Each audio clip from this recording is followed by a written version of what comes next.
Hayao Miyazaki est probablement la personne la plus célèbre de son pays dans la culture populaire. Certains peuvent essayer de le concurrencer, et Shiro Oda ou Shigeru Miyamoto ne sont sûrement pas loin au podium, mais aucun d'entre eux ne peut l'égaler. Depuis le tout début de sa carrière, il est parvenu à devenir un maître de l'animation pour le monde entier. Animateur, producteur, réalisateur, scénariste et mangaka, l'homme aux multiples facettes ne parvient pas à lâcher ses crayons malgré ses nombreux essais et continue de faire rêver les téléspectateurs avec ses couleurs vives et ses conteuses enchantées. Un château qui marche, des esprits de la forêt, un cochon qui vole ou encore une princesse sacrément badass, l'imagination et les messages qui ressortent de l'univers qu'il a lui-même créé est extraordinaire. Après avoir commencé sa longue carrière dans le studio de la Toei Animation, aujourd'hui très réputé, en travaillant sur plusieurs animés comme le Chat Botté ou le voyage de Gulliver au-delà de la lune, il change de cap dans les années 70 pour un autre studio où il continuera de développer ses talents et fera évoluer l'animation par la même occasion. Usant de plusieurs pseudonymes pour travailler sur différents projets comme la publication d'un manga, il est parvenu à influencer le monde et à développer de nombreuses histoires. Il a surtout eu un impact sur Lupin III en réalisant une vingtaine d'épisodes de l'anime et bien plus tard en réalisant son premier film avec le personnage comme protagoniste, le château de Cagliostro. C'est en s'inspirant de la pollution au mercure dans la baie de Minamata qu'il va développer un manga qui deviendra son nouveau film, Nausicaa de la vallée du vent en 1984. Malgré les dires de Miyazaki, celui-ci porte clairement un message écologique, anti-guerre et féministe très fort, ce qui fera son succès. C'est alors qu'il cofonde le studio internationalement connu Ghibli, où il se permettra de nombreuses folies de réalisation et développera des propos très engagés. Ainsi, après 9 films qui n'ont cessé de faire connaître toute la planète, il décide que son œuvre sera portée sur les fonds marins. Avec une créature étrange et un contexte pouvant parler aux grands et faire rêver les petits, il a réussi à toucher beaucoup de monde, notamment le jeune projectionniste, découvrant ce récit bien tardivement et subjugué par les mystères que cachent les océans. Allez Ghibli, dessine-moi un poisson.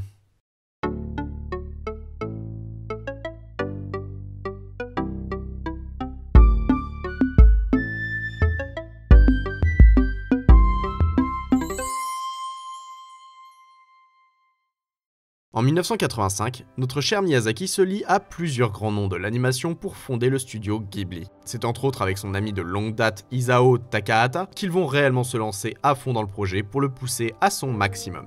C'est le succès de Nausicaa qui les pousse à se réunir pour développer le projet. Un lancement qui se fait rapidement, puisqu'à peine une année après, Miyazaki inaugure le studio en dévoilant le château dans le ciel. S'enchaînent alors les succès, chacun des membres met la main à la pâte, Takahata présente le tombeau des Lucioles quand Miyazaki prend les devants en 1988 et 1989 avec Mon voisin Totoro et Kiki la petite sorcière. Entre le grand succès du tombeau des Lucioles et celui de Totoro, Ghibli devient très rapidement un très fort studio de l'animation japonaise avec 2 films devenus véritablement des classiques du genre dans leur pays. C'est d'ailleurs suite à la réussite de ceux-ci que la mascotte Totoro est choisie pour devenir l'emblème du studio. Mais d'ailleurs, pourquoi Ghibli ? Ghibli est un mot d'origine italienne. Il désigne non seulement un modèle d'avion, mais aussi le vent chaud qui souffle dans le désert. Preuve que les œuvres sont là pour apporter un vent nouveau dans le monde de l'animation. Le choix de ce nom vient de Miyazaki lui-même, qui est un véritable passionné d'aviation. C'est à partir de 1996 que le studio Ghibli va prendre un aspect international. En signant un contrat de diffusion avec Walt Disney Company, ils s'assurent de la distribution de leurs films par Disney Studios eux-mêmes, profitant ainsi de la visibilité d'un gigantesque studio américain. Bien sûr, ils ont tout de même posé leurs conditions pour être sûrs de garder l'identité de leur travail. Si jamais ça vous intéresse, il paraît qu'ils ont envoyé un katana à Disney pour leur dire qu'on coupait pas leurs films. Par la suite, Ghibli a enchaîné les succès. Porco Rosso, Mes voisins les Yamada, Princesse Mononoke ou encore Le château ambulant, plusieurs grands films devenus des classiques de l'animation japonaise. Sans oublier Le voyage de Chihiro qui décrochera même un Oscar et sera choisi pour intégrer la liste des 50 films à voir avant 14 ans. Aujourd'hui, Ghibli est devenu un des studios les plus influents de l'animation. Avec des visuels parlants, des histoires prenantes et des personnages marquants, il a intégré la culture internationale et n'est pas prêt d'en sortir. Avec des personnages devenus des icônes emblématiques du genre, il continue de faire rêver petits et grands en leur parlant de différents aspects de la vie à travers des aventures épiques. Des icônes qui peuvent parfois être reconnues par la seule mention de leur nom, comme les Totoro, Le sans-visage ou encore Ponyo. Ponyo sur la falaise est le meilleur film d'animation du studio Ghibli. Oui, c'est une information totalement subjective, mais c'est moi qui décide. Bref, Ponyo nous raconte l'histoire de Sosuke, et rien à voir avec un jeune garçon de 5 ans très débrouillard qui, alors qu'il se rend sur les bords de mer en contrebas de sa maison, va faire la découverte d'un poisson étrange qui ne va cesser de le surprendre. Voyant la créature fragile, il essayera d'en prendre soin, la nommant Ponyo. Sans le savoir, il va provoquer un véritable désastre dans son village. Habitant dans un village portuaire où les habitants ont tendance à négliger l'océan, polluant sans vraiment s'en rendre compte les fonds marins aux dépens de la faune et de la flore locale, lorsque le sorcier se rendra compte de la disparition de Ponyo, sa propre fille, il va partir à sa recherche car sa présence sur la côte met en danger les humains et elle-même. Fille de la déesse des océans, ce petit poisson se révèle être un poisson-visage au pouvoir très particulier. Après avoir léché la plaie de Sosuke, elle est entrée en contact avec l'ADN humain, la transformant petit à petit en petite fille. Une transformation qui s'ajoute à la menace d'un véritable tsunami sur les côtes. Ainsi, les deux enfants se retrouvent au centre d'un déchaînement des océans en essayant de ne pas se laisser submerger.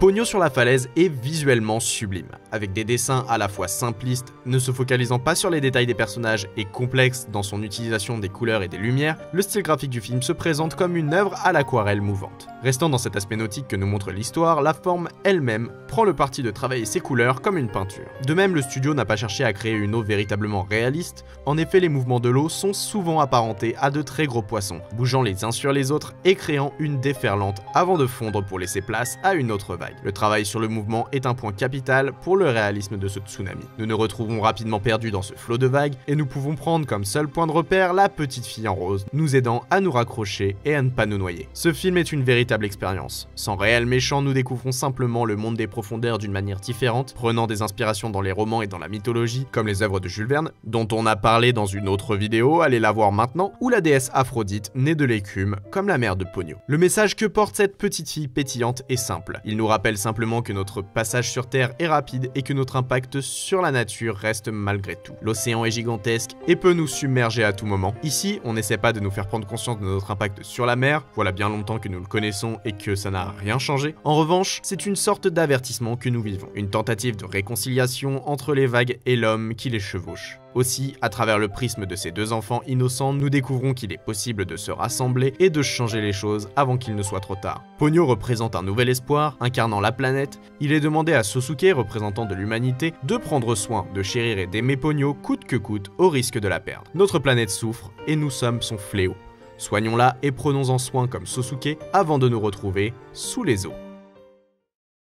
Hayao Miyazaki a toujours eu un attrait pour les grandes causes. Comme j'en parlais plus tôt, avant même de fonder le studio, il a fait réfléchir le monde sur des problématiques importantes. Pourtant, ce qu'il cherche avant tout à travers ses films, c'est montrer la beauté du monde. Avec des dessins travaillés au millimètre, il nous offre sa vision sur celui-ci en y apportant une touche colorée et éclatante. Même dans les situations les plus déroutantes, nous pouvons retrouver ses couleurs et ses lumières à la manière d'un phare, une lueur d'espoir dans l'obscurité. En plus de films d'animation pouvant être considérés comme étant pour enfants, l'animateur de Ghibli nous montre souvent une seconde lecture plus engagée. Ainsi, il nous montre la réalité de notre monde et profite pour faire une critique de certaines de nos habitudes. L'un des points communs entre la plupart des œuvres, c'est le regard enfantin et innocent que posent les personnages, révélant souvent de véritables problèmes sociétals et les incohérences de notre fonctionnement. Pourtant, ce qui marque le plus quand on voit ces films, ce sont les engagements écologiques. Il est vrai que la nature prend une place extrêmement importante dans l'œuvre du studio, et d'autant plus dans les films de Miyazaki. Pouvant souvent être vu comme un personnage divin à part entière du récit, il installe une relation toxique entre l'être humain et la nature elle-même. Un environnement qui est sublimé par la beauté des dessins, évidemment, mais aussi par la magie qui s'en dégage, et par sa facilité à vivre sans les hommes. De nombreux sujets écologiques sont abordés au fil des films. Nous pouvons voir la destruction d'habitats naturels dans Pompoko, critiquant l'urbanisation et les effets néfastes sur la faune et la flore locale. La protection des forêts et des rivières pour le développement des espèces est abordée dans Totoro ou dans Le Voyage de Chihiro, mais le véritable sujet qu'ont en commun tous ces films, c'est la bataille contre le capitalisme.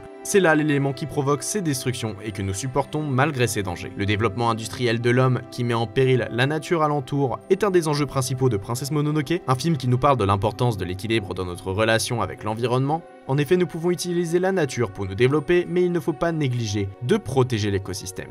L'homme n'est en rien supérieur, il doit grandir sur un pied d'égalité avec le monde qui l'entoure. Le capitalisme fait aussi des victimes, comme le montre Le Voyage de Chihiro, où le consumérisme et la surconsommation transforment les parents de l'héroïne en cochons.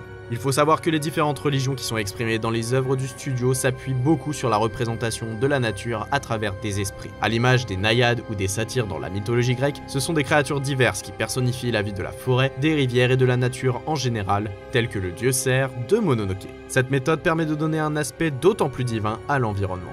L'ensemble des éléments que nous amène la réalisation nous incite à remettre en question notre place dans ce monde et le traitement que nous en faisons. C'est d'ailleurs ce que nous montre Ponyo, avec ou sans nous, la nature continuera à vivre et à se développer. C'est là le message concret que l'on nous adresse. La planète n'a pas besoin de l'homme pour vivre. Sans nous, elle pourrait se développer et grandir parfaitement. Alors avant de se retrouver submergé par les eaux, perdu au milieu d'une forêt détruite ou seul dans un train à la recherche d'une identité, prenons le temps de voir les dégâts que nous faisons sur ce qui nous entoure. Nous ne sauverons pas le monde en un rien de temps, mais les petits gestes comptent autant que les grands. Ils peuvent aller d'une bouteille jetée dans la bonne poubelle à un bocal ramassé dans les océans. Et même s'il n'est pas le premier instigateur d'un mouvement écologique, il est vraiment important ce poisson.